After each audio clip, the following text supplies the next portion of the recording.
సాధారణ రైతు కుటుంబంలో జన్మించారు. ఐటీఐ చదివి ఇంజనీర్ కావాలని కలలు కన్నారు. కానీ కుటుంబ పరిస్థితుల కారణంగా వ్యవసాయం వైపు మళ్లాల్సి వచ్చింది. అయితే తనలోని సాంకేతిక ఆసక్తిని మాత్రం వదులుకోలేదు. మోటార్లు, ఇంజిన్లు, బైకులకు మరమ్మతులు చేస్తూనే ఆవిష్కరణలపై దృష్టి సారించారు. అలా దాదాపు 10 ఏళ్ల శ్రమతో విద్యుత్, డీజిల్, పెట్రోల్ అవసరం లేకుండానే నీటిని దిగువ నుంచి ఎగువకు ఎత్తిపోసే హైడ్రోలిఫ్ట్ ను రూపొందించారు కాకినాడ జిల్లాకు చెందిన రైతు పంపన శ్రీనివాస్. ఫలితంగా ఈ ఆవిష్కరణకు జాతీయ స్థాయిలో గుర్తింపు లభించింది.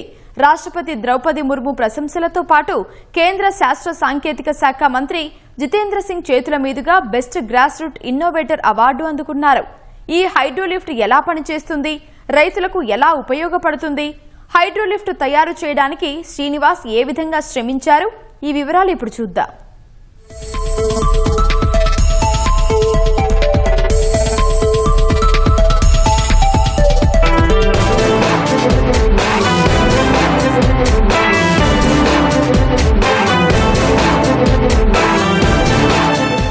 సాధారణంగా కాలువలు, నదులు, నదీ పరివాహ ప్రాంతాల్లో రైతులు సాగు చేస్తూ ఉంటారు. అది చాలా సులభమైన పద్ధతి. కానీ కొన్ని ఎగువ ప్రాంతాల్లో నీటిని తరలించాలంటే రైతులు చాలా శ్రమపడాల్సిన పరిస్థితి ఉంది. మోటార్ల సహాయంతో దిగువ ప్రాంతాల్లో ఉన్న నీటిని ఎగువ ప్రాంతాలకు తరలిస్తూ ఉంటారు. దీనికోసం ఇంధనము లేదంటే విద్యుత్తును ఉపయోగించి ఈ ఇంజిన్ సహాయంతో నీటిని తరలిస్తుంటారు. కాకినాడ జిల్లా చెందిన ఓ రైతు ఎలాంటి విద్యుత్ అవసరం లేకుండానే హైడ్రోలిఫ్ట్ సాంకేతికను ఉపయోగించి దిగువ ప్రాంతాల్లో ఉన్న నీటిని ఎగువ ప్రాంతాలకు తరలించే విధంగా ఒక ఆవిష్కరణను సృష్టించారు. ఈ ఆవిష్కరణ వెనుక ఎలాంటి శ్రమ ఉంది, ఎన్నేళ్ల పాటు శ్రమించి ఈ హైడ్రోలిఫ్ట్ సాంకేతిక యంత్రాన్ని తయారు చేశారు, దీనికి ప్రభుత్వం నుంచి ఎలాంటి చేయూతను అందిస్తున్నారు, ఇది కనుక అందుబాటులోకి వస్తే రైతులకి ఎలాంటి ఉపయోగం ఉంటుంది, మరిన్ని విషయాలు ఇప్పుడు ఈ కథనంలో చూద్దాం. ఈ రైతు పేరు పంపన శ్రీనివాస్. కాకినాడ జిల్లాలోని పెదపూడి మండలం కైకవోలు గ్రామంలోని వ్యవసాయ కుటుంబానికి చెందిన వ్యక్తి. తల్లిదండ్రులు ఐటీఐ వరకు చదివించారు. ఆ తర్వాత పై చదువులు చదవడానికి కుటుంబ పరిస్థితులు సహకరించలేదు. దీంతో విద్యకు స్వస్తి చెప్పి వ్యవసాయంలోకి అడుగుపెట్టారు. ఒకవైపు వ్యవసాయం చేస్తూనే ఐటీఐలో నేర్చుకున్న కొద్దిపాటి సాంకేతిక పరిజ్ఞానంతో మోటార్లు, ఇంజిన్లు, బైకులకు మరమ్మతులు చేస్తూ తన నైపుణ్యాన్ని పెంచుకున్నారు. కానీ అక్కడితో ఆగిపోలేదు. రైతులకు ఎదురవుతున్న సమస్యలను ప్రత్యక్షంగా చూసి వారికి ఉపయోగపడేలా ఏదైనా కొత్త ప్రాజెక్టు రూపొందించాలన్న ఆలోచన ఈయనలో మొదలైంది. ఆ దిశగా ప్రయోగాలు చేయడం ప్రారంభించారు.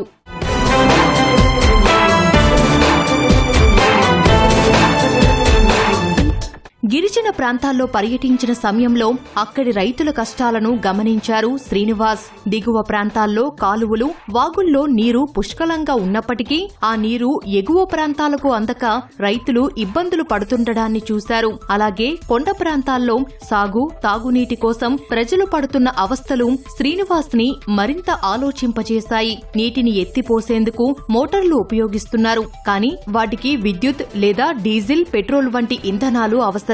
ఆ ఇంధనం, మోటార్ల ఖర్చు భరించలేక కొందరు రైతులు పంటలు వేయడానికి కూడా వెనకాడుతున్న పరిస్థితి.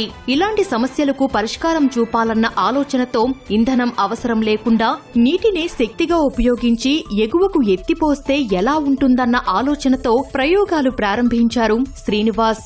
దాదాపు 10 ఏళ్ల పాటు శ్రమించి మొదట ప్రోటోటైప్ హైడ్రోలిఫ్ట్ ను రూపొందించారు.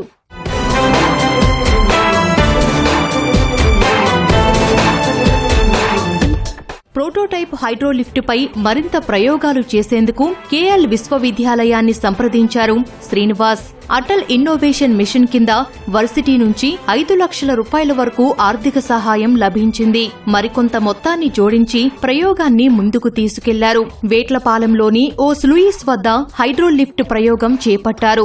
స్లూయిస్ నుంచి నీరు వేగంగా కిందకు ప్రవహించే ప్రాంతాన్ని ఎంపిక చేసుకున్నారు. అక్కడ ఇనుముతో తయారు చేసిన 2 టర్బైన్లను ఏర్పాటు చేశారు. నీటి ప్రవాహ ఉధృతికి టర్బైన్లు వేగంగా తిరిగేలా వాటికి గేర్ బాక్సుల ద్వారా 2 పంపులను అనుసంధానించారు. టర్బైన్ల నుంచి వచ్చే యాంత్రిక శక్తితో ఈ పంపులు పనిచేస్తూ నీటిని సుమారు 10 మీటర్ల వరకు ఎత్తిపోస్తున్నాయి. దీని టెక్నాలజీ పేరు హైడ్రోలిఫ్ట్.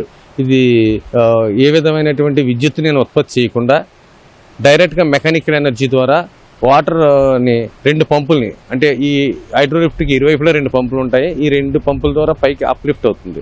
ఇది ఒక మీటర్, ఒక 2 అడుగులు ఎత్తు నుంచి ఒక వాటర్ ఫాల్ ఫ్లో అయ్యే ప్లేస్, ప్రతి ప్లేస్ లోని కూడా సివిల్ వర్క్ చేసుకుని ఈ బాక్స్ అక్కడ అమరిస్తే సుమారుగా 30 సంవత్సరాల వరకు కూడా ఏ విధమైన డ్యామేజెస్ లేకుండా కంటిన్యూగా వాటర్ ఫ్లో అయినంతసేపు కూడా పైకి డే అండ్ నైట్ 24/7 కూడా వాటర్ పైకి అప్లిఫ్ట్ చేస్తుంది. ఈ లిఫ్టును రోజంతా వినియోగిస్తే దాదాపు 25 లక్షల లీటర్ల వరకు నీటిని ఎత్తిపోసే సామర్థ్యముందని శ్రీనివాస్ అంటున్నారు. ముఖ్యంగా ఏజెన్సీ కొండ ప్రాంతాల్లో వాగులు కాలువల నుంచి వృధాగా దిగువకు ప్రవహించే నీటిని తక్కువ ఖర్చుతో ఎగువ ప్రాంతాలకు మళ్లించడానికి ఈ హైడ్రో లిఫ్ట్ ఉపయోగపడుతుందని చెబుతున్నారు.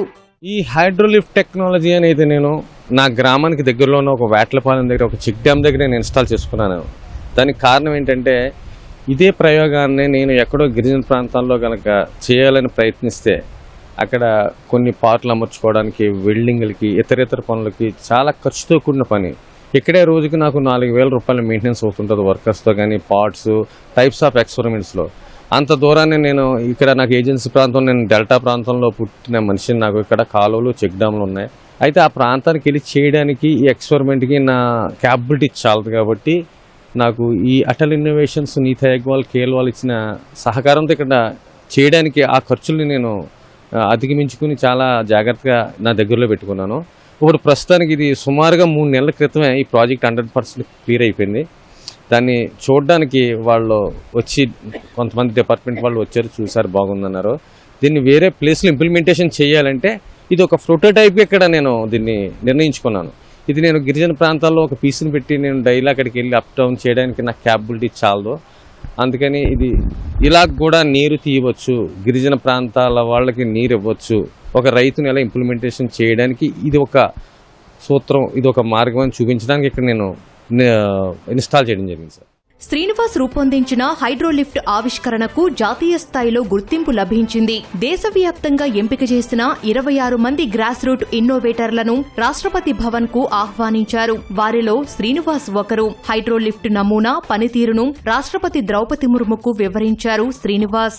ఏజెన్సీ ప్రాంతాల్లో వాగుల నుంచి వృధాగా వెళ్లే నీటిని తక్కువ ఖర్చుతో ఎత్తిపోసేలా ఈ లిఫ్ట్ ను తయారు చేసిన శ్రీనివాస్ ను రాష్ట్రపతి ద్రౌపది ముర్ము ప్రశంసించారు. అంతేకాదు కేంద్ర శాస్త్ర సాంకేతిక శాఖ మంత్రి జితేందర్ సింగ్ చేతుల మీదుగా best grass root innovator award అందుకోవడం సంతోషంగా ఉందంటున్నారు శ్రీనివాస్. ఇటీవల మన భారతదేశంలో 26 మంది గ్రాస్ రూట్ ఇన్నోవేటర్స్ ని సెలెక్ట్ చేయడంలో నా పేరు ఉండడం అనేది నాకు చాలా ఆనందం కలిగింది. అంటే ఈ స్థాయి నుంచి నేను గ్రామ స్థాయి నుంచి ఢిల్లీ దాకా వెళ్ళానంటే మన భారతదేశంలో ఉన్న ప్రతి వ్యక్తిని ఈ అటల్ ఇన్నోవేషన్స్ చూడగలుగుతుందా అనుకుంటాం. అలాంటి ఒక ఆవిష్కర్తను గుర్తించి అతను సీడ్ ఫండింగ్ ఇవ్వడమే కదా, ఆ వ్యక్తిని తీసుకెళ్లి రాష్ట్రపతితో కల్పించి వాళ్ళ ప్రశంసలు అందజేసి science and technology minister Jitendra Singh గారితో నాకు ఒక ప్రశంసల అవార్డు ఇప్పించారు. అది చాలా నాకు ఆనందమైన విషయం. అది ప్రోటోటైప్ తీసుకెళ్లి ఆ చిన్న మోడల్ నేను చూపించాను. రాష్ట్రపతి మేడం గారు వితౌట్ ఎలక్ట్రిసిటీ వాటర్ లిఫ్టింగ్ బహుత్ అచ్చా అన్న మాట నాకు ఇంకా అనిపిస్తుంది. అది నాకు చాలా ఆనందం అనిపించింది. ఈ ప్రాజెక్ట్ నేను ఒక 30 దేశాల కాంపిటీషన్ అనేది ఒకటి జరిగింది బ్యాంకాక్లో బయోటెక్ ఆఫీస్ నందు. అంటే 30 దేశాలు అందులో కాంపిటీషన్లో పాల్గొన్నాను. నేను ఒక వ్యక్తిగా పాల్గొన్నాను. అది నాకు ఒక పల్లె సృజన ఒక బ్రిగేడియర్ గణేశం గారు, నాకు వాళ్ళు స్వచ్ఛంద సేవా సంస్థ వాళ్ళు తీసుకెళ్ళి విదేశాల్లో కూడా నేను ప్రదర్శిస్తే నాకు అక్కడ మంచి మెడల్స్ అలాగే మంచి ప్రశంసలు లభించినాయి. అక్కడ ఆఫర్ కూడా వచ్చింది నాకు. అలాంటి ఆఫర్ మళ్ళీ నాకు అటల్ ఇన్నోవేషన్స్ ద్వారా వచ్చే అవకాశం ఉంది. ప్రస్తుతం హైడ్రోలిఫ్ట్ యంత్రాన్ని పూర్తి స్థాయిలో సిద్ధం చేశారు శ్రీనివాస్. పేటెంట్ హక్కుల కోసం దరఖాస్తు చేసుకున్నారు. అవి వచ్చిన తర్వాత హైడ్రోలిఫ్ట్ ను అందుబాటులోకి తీసుకురావాలని భావిస్తున్నారు. ప్రస్తుతానికి హైడ్రోలిఫ్ట్ సుమారు 30 అడుగుల వరకు నీటిని ఎత్తిపోసే సామర్థ్యంతో పనిచేస్తోంది. భవిష్యత్తులో 100 అడుగుల వరకు నీటిని ఎత్తిపోసేలా మరిన్ని ప్రయోగాలు చేస్తున్నట్లు శ్రీనివాస్ చెబుతున్నారు. దాంతోపాటు చిన్నపాటి మార్పులు చేసి ఇదే సాంకేతికతతో 10 కిలోవాట్ల విద్యుత్ ఉత్పత్తి చేసే అవకాశాలపైన ప్రయోగాలు చేస్తున్నట్లు వివరిస్తున్నారు. ఇంకా ఎక్కువ హైట్ ఉన్న ప్లేస్లో కూడా కొంచెం మోడిఫికేషన్ చేసి 100 ఫీట్ వరకు కూడా ఇచ్చే అవకాశం ఎలా ఉందన్నది ఇక్కడ నేను నేర్చుకున్నాను. ఇప్పుడు ప్రస్తుతానికి ఒక 30 ఫీట్ వరకు ఒక 100 ఎకరాలకు ఇవ్వడానికి ఈ యాక్సెసిబిలిటీ ఉంది. అలాగే ఇంకా కొంత నాకు సపోర్ట్ లభిస్తే పవర్ చూపించగలను. ఇందులో ఉన్నటువంటి స్పెషల్ ఏంటంటే సాధారణంగా ఉన్నటువంటి హైడ్రో ప్రాజెక్ట్స్ అవి పెద్ద పెద్ద హైట్లో ఉంటాయి. లో హైట్లో వాళ్ళకి ఉపయోగించే నీటికి సాధారణంగా ఉన్నటువంటి హెడ్కి ఈ లీటర్స్కి ఇంత పవర్ వస్తుందని ఒక కాల్కులేషన్ ఉంది. దాన్ని నేను బ్రేక్ చేయగలిగాను కాబట్టి ఆ తక్కువ హెడ్లో అంత ఎక్కువ వాటర్ వస్తుంది మీరు చూసినట్టుగా. దానికి కారణం ఇప్పుడున్నటువంటి కాల్కులేషన్స్ మించి నేను ప్రూవ్ చేయగలుగుతాను. అంటే సుమారుగా ఇది 40% ఎఫిషియన్సీ ఎక్కువ వస్తుంది. అది నేను వాటర్ క్యారింగ్లో చూపించడం అనేది సైంటిఫిక్గా ఎవరికి అర్థమయ్యే విషయం కాదు కాబట్టి భవిష్యత్తులో దాని నుంచి మంచి విద్యుత్తును ఉత్పత్తి చేసి నేను ప్రూవ్ చేస్తాను. అలాగే మన ఐటీడీఎస్ అలాగే మన రాష్ట్ర ప్రభుత్వాలు కానీ science and technology rural development ministers కానీ వీళ్ళు ఎవరైనా నాకు సపోర్ట్ చేయగలిగితే ఒక 10 ప్లేసెస్ని ఇంప్లిమెంటేషన్ చేసి మన రాష్ట్రం మన భారతదేశంలో ఒక ఇరిగేషన్లో కొత్త విప్లవం తీసుకొచ్చిందన్న విధంగా ఒక 10 ప్లేసెస్కి నేను సపోర్ట్ చేయగలను. సార్, ఈ హైడ్రోలిఫ్ట్కి ఒక కొత్త ఇన్వెన్షన్కి నాకు పేటెంట్ కూడా చాలా వరకు పూర్తయింది. ఈ పేటెంట్ పూర్తయిన తర్వాత విస్తృత స్థాయిలో ప్రజల్లోకి ఒక 2 monthsలో నేను దీన్ని చేస్తాను. హైడ్రోలిఫ్ట్ రైతులకు ఎంతగానో ఉపయోగపడుతుందని స్థానికులు చెబుతున్నారు. ముఖ్యంగా విద్యుత్ సౌకర్యం లేని ప్రాంతాల్లో మోటార్లు, డీజిల్ ఇంజిన్లపై ఆధారపడకుండా నీటిని ఎగువ ప్రాంతాలకు మళ్లించే అవకాశం ఉండటంతో రైతులకు సాగునీటి కష్టాలు కొంతవరకు తీరే అవకాశముంది. కాలువలు, వాగులు, స్లూయిసుల నుంచి దిగువకు ప్రవహిస్తూ వృధాగా వెళ్లే నీటిని ఈ హైడ్రోలిఫ్ట్ ద్వారా ఎగువ ప్రాంతాల్లోని పొలాలకు మళ్లించవచ్చని చెబుతున్నారు. దీనివల్ల విద్యుత్ బిల్లులు, డీజిల్ ఖర్చులు తగ్గడంతో పాటు నీటిని ఎత్తిపోసేందుకు ప్రత్యేకంగా మోటార్లు ఏర్పాటు చేయాల్సిన అవసరముండదు. ముఖ్యంగా చిన్న, సన్నకారు రైతులకు ఇంధన ఖర్చు పెద్ద భారంగా మారుతున్న నేపథ్యంలో ఈ తరహా ఇంధనరహిత నీటి ఎత్తిపోతల విధానం అందుబాటులోకి వస్తే సాగు ఖర్చులు తగ్గే అవకాశముందని స్థానికులు అభిప్రాయపడుతున్నారు. ఆయనకి చాలా మటుకి టెక్నికల్గా నేను ఆయనకి సపోర్ట్ చేస్తూ వచ్చాను. ఒక ఐటమ్ చేసేవాళ్ళం ఉండే, అది సెట్ అయ్యేది కాదు. మళ్ళీ వర్క్షాప్ తీసుకెళ్ళి మళ్ళీ దానికి అది కాదని చెప్పి దాన్ని మళ్ళీ మార్పు చేసి చేసుకొచ్చేవాళ్ళం. ఎన్ని చేసినా మొత్తం మీద దాన్ని పట్టు విడవకుండా ఆయన చాలా చేసుకొచ్చారు. ప్రస్తుతానికి మొత్తం మీద ఇది సక్సెస్ అయింది. దీనికి ఈయనకి ఈ ప్రాజెక్ట్ని నిమిత్తం రాష్ట్రపతి గుర్తించారు. తర్వాత కేఎల్ యూనివర్సిటీ వాళ్ళు వాళ్ళకి ఫుల్ సహకారం ఇచ్చారండి. దాని నుంచి మళ్ళీ ఇదే ఐటమ్ థాయిలాండ్ ప్రభుత్వం కూడా గుర్తించి ఆయనకి ఒక అవార్డు అయితే ఇచ్చారు. అది కాకుండా మళ్ళీ మొన్న రీసెంట్గా రాష్ట్రపతి అవార్డు కూడా ఇచ్చారండి. ఇంటికి ముందు నుంచి కూడా ఈ శ్రీనివాసు ఏదైనా సమస్య గమనించినప్పుడు ఈ సమస్య గురించి చర్చించడం కంటే దానికి సొల్యూషన్ ఆలోచించడంలో ఇతను దిట్ట. చిన్నప్పటి నుంచి కూడా వినూతనమైన ఇన్నోవేషన్లు చేయడం ఈయనకి ఫ్యాషన్తో చేశారు. ఈ స్థాయిలో గుర్తింపు రావడం మా అందరికీ గర్వకారణం. రైతు కుటుంబం నుంచి వచ్చిన ఓ సాధారణ వ్యక్తి తనకున్న సాంకేతిక పరిజ్ఞానంతో అనేక ప్రయోగాలు చేసి రూపొందించిన హైడ్రోలిఫ్ట్ ఇప్పుడు జాతీయ స్థాయిలో ప్రశంసలు అందుకుంటోంది. నీటి ప్రవాహంతోనే నీటిని ఎత్తిపోసే ఈ సాంకేతికతను మరింత అభివృద్ధి చేస్తే నీటి వనరులు అందుబాటులో ఉండి కూడా సాగునీటి కొరత ఎదుర్కొంటున్న ప్రాంతాల్లో రైతులకు ఇది ఎంతో ఉపయోగపడే అవకాశముంది. చూశారు కదా, దిగువ ప్రాంతం నుంచి ఎగువ ప్రాంతాలకి నీటిని తరలించేందుకు సహజంగా రైతులు మోటార్లను ఉపయోగించి అందులో విద్యుత్తు లేదంటే ఇంధనం సాయంతో మోటార్ సాయంతో సాగునీటిని దిగువ ప్రాంతం నుంచి ఎగువ ప్రాంతాలకు తరలిస్తారు. కాకినాడ జిల్లా చెందినటువంటి ఇన్నోవేటర్ శ్రీనివాస్ రూపొందించినటువంటి హైడ్రోలిఫ్ట్ సాంకేతికతను ఉపయోగించుకొని ఈ దిగువ ప్రాంతాల నుంచి ఎగువ ప్రాంతాలకి ఎటువంటి విద్యుత్తు, ఇంధనం సహాయం లేకుండా మోటార్ల సహాయంతో ఈ నీటిని ఎగువ ప్రాంతాలకు తరలిస్తున్నారు. అయితే ఇతను రూపొందించినటువంటి ఈ ప్రాజెక్టుకి రాష్ట్రపతి ద్రౌపది ముర్ము అభినందనలు కూడా అందుకున్నారు. అయితే ఈ ప్రాజెక్ట్ని రానున్న రోజుల్లో త్వరలోనే అందుబాటులో తీసుకొస్తామని చెప్పి కూడా ఇన్నోవేటర్ శ్రీనివాస్ చెప్తున్నారు. కెమెరామెన్ రాజశేఖర్తో ఈశ్వర్, ఈటీవీ న్యూస్, కాకినాడ.